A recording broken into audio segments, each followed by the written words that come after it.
विजय थलपति ने तमिलनाडु के सीएम पद की शपथ लेते ही आम जनता के लिए 200 यूनिट मुफ्त बिजली का ऐलान किया है।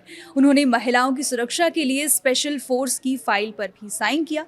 सीएम विजय ने अपने पहले भाषण में कहा कि वो किसी शाही खानदान से नहीं हैं। लोगों ने उनका स्वागत किया, उन्हें अपनाया। लेकिन जिस राज्य ने उन्हें अपनाया है उसे संभालना उनके लिए मुश्किल होने वाला है, क्योंकि उन्हें एक कर्ज में डूबा हुआ राज्य मिला है। 10 लाख करोड़ का कर्ज है। तमिलनाडु की इकोनॉमी दबाव में है।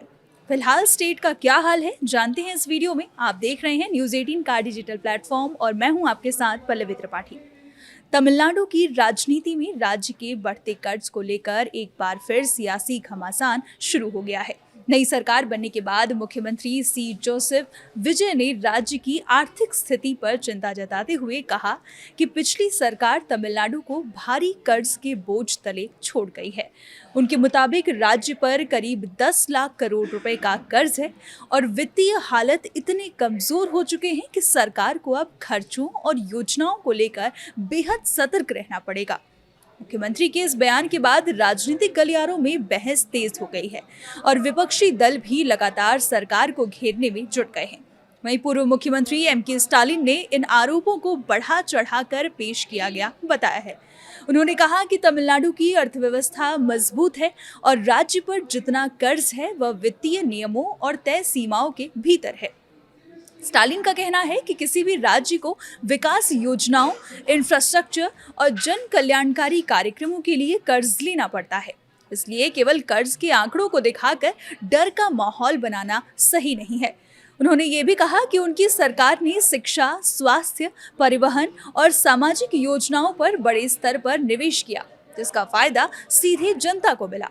डीएम के नेताओं का तर्क है कि पिछली सरकार के दौरान कोरोना महामारी, प्राकृतिक आपदाओं और सामाजिक योजनाओं के कारण सरकारी खर्च काफी बढ़ा था। इसके बावजूद राज्य ने विकास की रफ्तार बनाए रखी। पार्टी का कहना है कि तमिलनाडु देश के उन राज्यों में शामिल है जहां उद्योग, निवेश और टैक्स कलेक्शन लगातार बेहतर रहा है। ऐसे में केवल कर्ज को मुद्दा बनाकर पिछली सरकार को जिम्मेदार ठहराना राजनीतिक बयानबाजी से ज्यादा कुछ नहीं है। दूसरी तरफ नई सरकार का कहना है कि बढ़ते कर्ज की वजह से अब वित्तीय प्रबंधन बड़ी चुनौती बन चुका है। सरकार के सामने विकास कार्यों को जारी रखने के साथ साथ राजकोषीय संतुलन बनाए रखने की जिम्मेदारी भी है।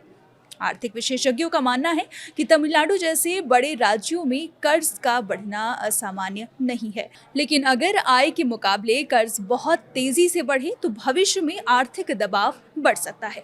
इस पूरे विवाद ने तमिलनाडु में राजनीतिक माहौल को और गर्म कर दिया है। सत्ता पक्ष और विपक्ष दोनों ही अपने अपने आंकड़ों और दावों के जरिए जनता को भरोसा दिलाने की कोशिश कर रहे हैं। आने वाले दिनों में विधानसभा और राजनीतिक मंचों पर यह मुद्दा और ज्यादा जोर पकड़ सकता है, क्योंकि राज्य की आर्थिक स्थिति सीधे तौर पर विकास योजनाओं, रोजगार और जनता से जुड़ी सुविधाओं पर असर डालती है। फिलहाल के लिए इतना ही। देखते रहिए न्यूज़ 18।